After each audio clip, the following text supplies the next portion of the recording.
आज मेरे दिन की शुरुआत हुई कुछ ऐसे। देखिए इतना प्यारा मौसम है। उसके बाद मैं, मेरी मम्मी का छोटा सा प्यारा सा भाई तनवीर, हम तीनों जन आए आज पार्क वीडियो बनाने। वीडियो तो बस बनाना है, हमको तो बस घूमने आना है। बस मुझे तो घूमना था, तो फिर वही वीडियो और घूमने के बाद मुझे मिले इतने सारे बैलून। बहुत अच्छे बैलून थे। मम्मी मुझे देती ही नहीं है बैलून, पता नहीं क्यों मम्मी। फिर थोड़ी देर बाद आई हूँ मैं मंदिर। देखिए इधर है हनुमान जी का मंदिर। कल थी हनुमान जयंती। इधर थे हनुमान जी, कल इनकी बहुत पूजा हुई थी।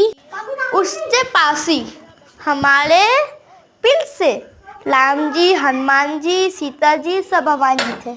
और इधर थी हमारी गुलदा माता। और उसके बाद